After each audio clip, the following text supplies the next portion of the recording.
You can add this scene to the list of unexpected endings at schools across Jeffco. Moore Middle School's 8th grade continuation ceremony, normally in an auditorium, this year in the school parking lot. The car parade finale capped a semester that started with traditional classroom instruction and then pivoted to remote learning. My staff is so amazing, and our kids are amazing too, because they just did a nice job of taking on the challenge. And some of our kids have gone far and above what we ever thought they could do.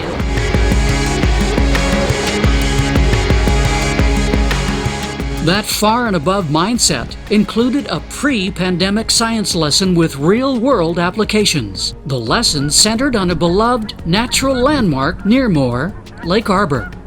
There's so many kids that live right next to it, and there are some problems with the lake here. The lake was sick, choked with blue-green algae, a threat to both humans and wildlife, prompting warning signs. It sounded like a really awesome thing for our students to try and fix. Asmus and her colleagues organized a field trip, transforming students into researchers who, on a windswept day, took detailed notes and water samplings at a set of observation stations. So at this station, they're really kind of just looking at what they're seeing in the water, what kind of life is in the water, what kind of life is around the water, and for what life outside of the water is being affected as well. They are going to be analyzing the nitrogen, phosphorus, dissolved oxygen, pH levels of the water samples they collect, along with relating them to the ecology and the animals that they see here.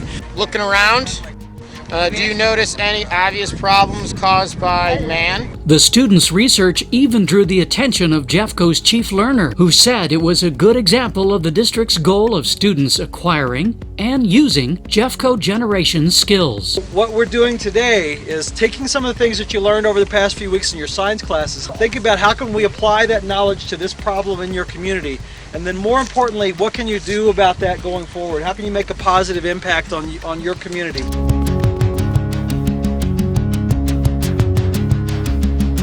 We got some good responses. The most common was 7. Back at Moore, the students tested their samples and then compared what they found with professional testing done by Arvada Water. They also did other research. Their conclusion? Their lake was sick from a toxic cocktail of fertilizers and wastewater, causing the formation of elevated phosphates. Their proposed solution? Floating artificial wetlands that would soak up the phosphates. It's an idea that the city of Arvada is thinking of using as part of the overall plan to bring Lake Arbor back to full health. It's really cool. The kids are so excited, get a lot more buy-in just in the classroom when we're doing the stuff, and out here we get a lot of buy-in and a lot of excitement for learning, which is what it's all about. And while there are plenty of question marks about how learning will be delivered in Jeffco for the next school year, including whether projects like this one will even be possible, Moore's principal says the school is ready, willing, and able. I'm flexible.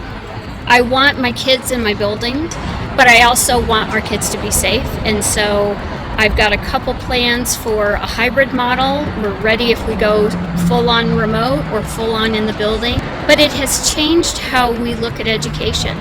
And so many of my teachers, in reflecting with them this week, have talked about how they're taking things that they've learned from this experience to change their way of teaching forever.